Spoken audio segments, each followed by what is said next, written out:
public relations is the most powerful branding tool. I don't know if you've ever heard this, but Bill Gates said that if I was down to my last dollar, I'd spend it on PR. Now, we don't have to worry about Bill Gates getting down to his last dollar, but that's really a testament to the power of PR to build brands. Welcome to the Real Estate Executive Thought Leadership Podcast, a commercial real estate industry show featuring insights from executive thought leaders.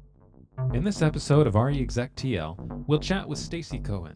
She's the CEO and founder of Co-Communications, a New York-based PR firm. In our conversation, we'll uncover why PR is the most powerful branding tool for CRE firms, how strategic partnerships between competitors or co-opetition creates value for everyone, and why personal branding and digital citizenship are crucial for young adults as they enter the professional environment. We'll also get into why we can't let Google shape our brands, the value of an integrative approach, the benefits of newswire distribution, and how to create compelling pitches that get the attention of journalists. Let's get started.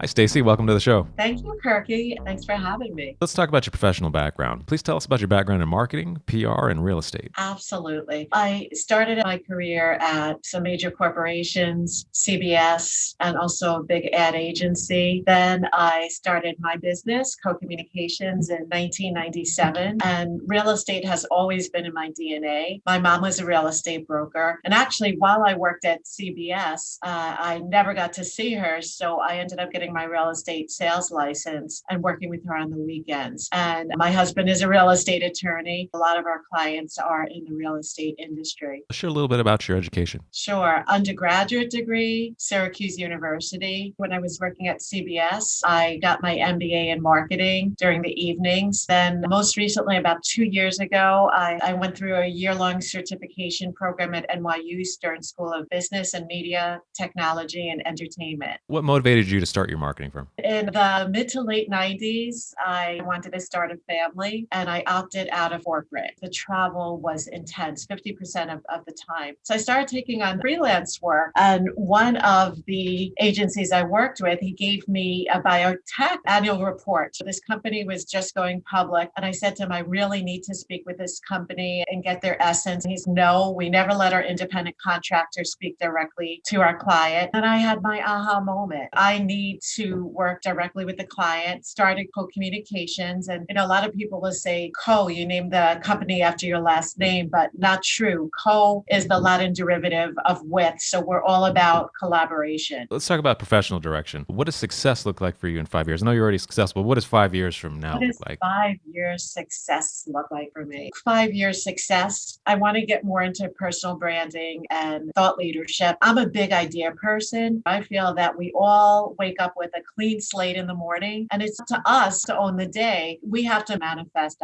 opportunities. I look forward to doing a lot of innovative work and changing it up. There's no doubt that change is the constant. If you keep doing the same thing, you're going to get stuck in reverse. So always just looking for ways to break the barrier. What professional development tools and resources are you engaging with, like books, programs, anything like that? A lot of books. My bookshelves are filled with everything and anything marketing. But I don't know if you've heard of Vistage. Vistage is a CEO group, and it's really cool because having your own personal advisory council, they help you identify blind spots, share and vet different ideas. That's been very powerful. And I have to tell you, besides all the resources that's out there, I'm always learning from my staff. They will always be smarter and better than me in anything and everything technology. Marketing, real estate, it's stressful business. How do you decompress from the daily grind? It is definitely a very stressful business. The working from home model with my husband, he does residential real estate in Manhattan, is very stressful. What I'm doing now is different than what I did previously. But even when we were on lockdown, a lot of family time with friends, did some Zoom happy hours, meditation. I'm very into fitness. I still get out there and run. And I'm a big film buff. Let's talk about your company. What does Co-Communications offer and who do you serve? Co-Communications offers a full array of marketing PR services. That means we start with the discovery, strategic documentation, corporate brand identity, which can involve a logo, website. Then it's all about execution. Phase 3 is typically public relations, social media, content development. All of our resources are in between with the exception of search engine marketing and videography, but we have have great partners that do that. In terms of our target audience, it's very diverse, but obviously real estate, education, healthcare, nonprofit, professional services, hospitality, and economic development. Is public relations a vital strategy for commercial real estate firms? Absolutely. Public relations is the most powerful branding tool. I don't know if you've ever heard this, but Bill Gates said that if I was down to my last dollar, I'd spend it on PR. Now, we don't have to worry about Bill Gates getting down to his last dollar, but that's really a testament to the power of PR to build brands. Why is someone going to buy a product or a service? Why is someone going to do business with a particular commercial real estate entity? It's about trust. It's about credibility. And there's nothing like PR that helps build that. PR is great for boosting search rankings. And the interesting thing about PR, though, is a lot of people will automatically think it's just media relations when it's so much more. It's not about just getting that article in the Wall Street Journal. It's how do you get closer to your target audience? There's a lot of different methods other than media relations because it can also be public speaking. Content development is really important, blogging. Really, the bottom line is how do you stand out from the others? What trends and challenges do you see in the industry and how are you adapting? Oh my goodness, there is a lot of things going on now. The pandemic has created so many changes in consumer behavior, and anyone that is marketing has to really address these changing needs and adapt their strategies accordingly. It really requires us to be nimble, almost real-time marketing. One thing that I see is there's a lot more collaboration, strategic partnerships, co-opetition. It's starting to gain momentum in 2021. We're going to see more competitors combine resources, and it could be anything to amplify their brand. That's one of the reasons why I want to have you on the show. You could say we're competitors, but I think there's some synergy. Oh, there's always synergy, Kirky. There's always synergy. You can always find ways to work together. Let's talk about leadership. How would you describe your leadership style and how do you motivate your team? So my leadership style is definitely collaborative and empowering. So I encourage my staff. I want them to have a can-do attitude. And actually, I have to say, I have two young girls and I encourage them to do the same. So I'll say, if you can't go in the front door, go in the back door. If you can't do that, go through the chimney.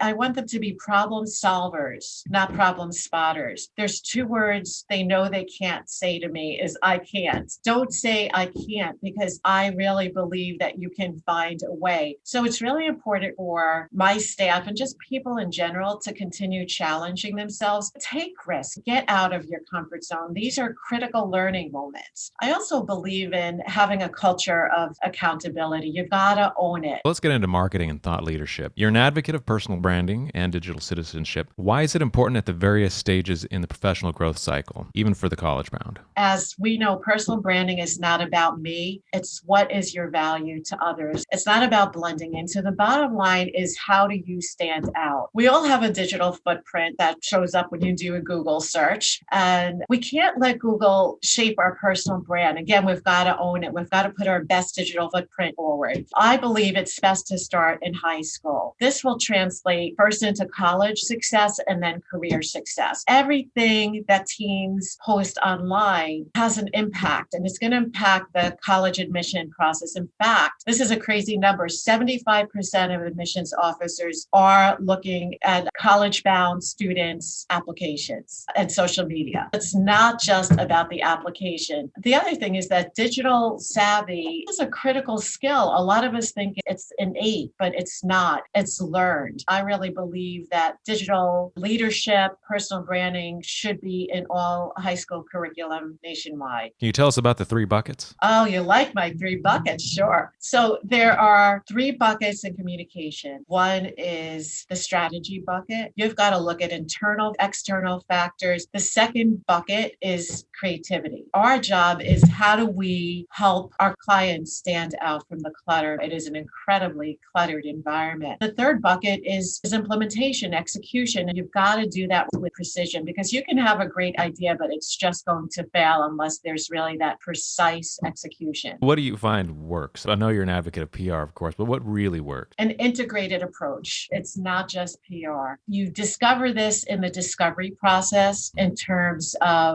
there's so many factors. What are your objectives, both short term and long term? Who is your target audience? Typically, a business, whether it be a commercial real estate firm or a biotech company, has different target audiences. And the key messages that you develop for each, there may be some similar, but there'll be some different. What you're trying to do is boil it down to what we call the unique value proposition. And once you figure out what your competitive advantage is, only then do you figure out the tactics. But I can tell you that PR is one of the tools in your toolkit, but you need many. I think you need this overarching content management strategy. You want to look at your content. You want diversification in content. Because what happens is a lot of commercial real estate firms will just send out news items on just transactional in nature, that they just added a new property in their portfolio or they just won an award. Instead, they need to pivot to develop content that is greater thought leadership, and it could also include public speaking, goodwill opportunities, and again, bringing back that thought leadership trends. We've been doing a lot of webinars for our real estate clients, and the attendance has been incredible. And a big part of that is because we're looking ahead. What are some things that you would say that really capture journalists' attention, really intrigues them in a press release or other information you might share? We look at everything with a news value from 0 to 10. Think about the word news. It has to be something new. Journalists don't really care about an award. They don't really care how long you've been in business. A business that is celebrating, let's say, a 25th anniversary milestone, they may be very proud of it and send out a news release. At the end of the day, it's going to get this much play. So I think you have to look at everything that you do and get it to a 10. It could be, and I'm just like making up an idea, a commercial real estate firm that really wants to show their thought leadership. Maybe what they do is create an academy rather than just shooting at one webinar here, one webinar there. They're creating an academy that a series of webinars lives under. That is news. And that is something you're also branding it, right? Because you're going to come up with a name of the academy. A lot of times companies, if they do have an academy, they'll also use their name. Let's just say you have a company called Kirky Enterprises. You decide to come up with an academy for training. That becomes Kirky Academy. Our credo is you have to start with clarity. So our tagline is make yourself perfectly clear, and we walk the talk. It's really important. We use this thinking to strengthen our client brands, ramp up their marketing, grow their share of voice. It's quite easy just to jump into the tactics, but I really believe that you've got to start with the foundation and really do an audit of what's working now. This is a great time to get into the discovery of your business and figure out who you are now, because who the company is now is probably very different than 2019. What are your thoughts on newswire distribution? I love it. When it first came out, it was so incredibly powerful. And in the early days, we were able to own the first couple of pages of Google, especially when we launch a new brand, a product or service, and we send it out through the newswires. It has many benefits. It, of course, search, boost rankings. It can push down negative results. But again, it's like everything else. You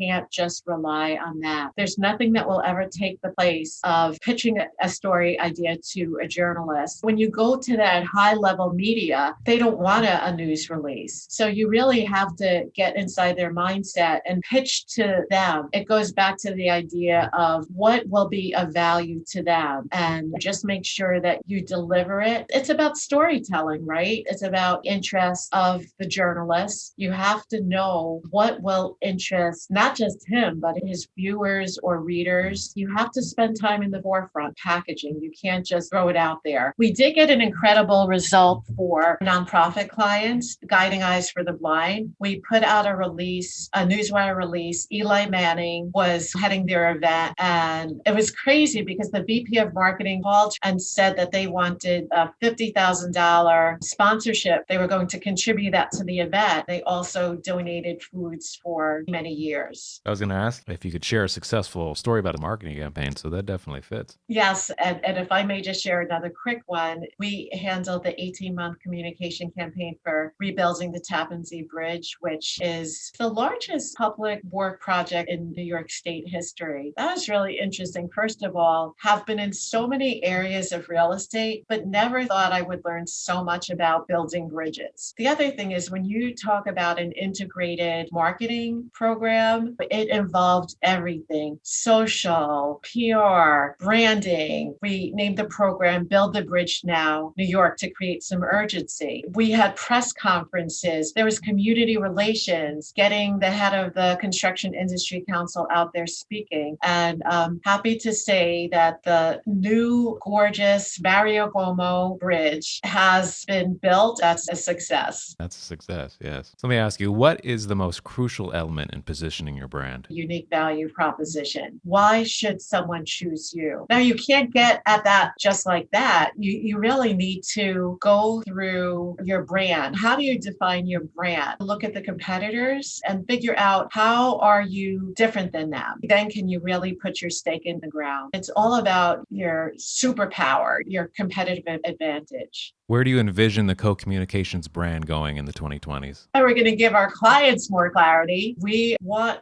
to be innovative, manifest opportunities for the company and our clients. Now we come to the conclusion. You have a new book coming out. Can you tell us a little bit about it and how people can find it? It's going to be on Amazon. It's interesting because I found the high school audience. It's a real niche, building a digital brand starting early in high school. I have a website, StaceyRossCohen.com, and definitely will be available. The one thing that's really important is that high school audience just understand the implications of their actions. I think every 16-year-old should have a LinkedIn. Now we come to the final question. What is one closing insight you'd like to share for executives targeting growth? I would like to close with my favorite quote by Wayne Gretzky. You got to skate to where the puck is going, not to where it's been. The need to be one step ahead in business has never been more important. We all have to remember failure is part of success, but you've got to embrace it. You have to look ahead, not back. If you're continually looking in the rearview mirror, you're soon going to be obsolete. So those are my words of wisdom for the day. Thank you for joining us today, Stacey, and we do appreciate your insights.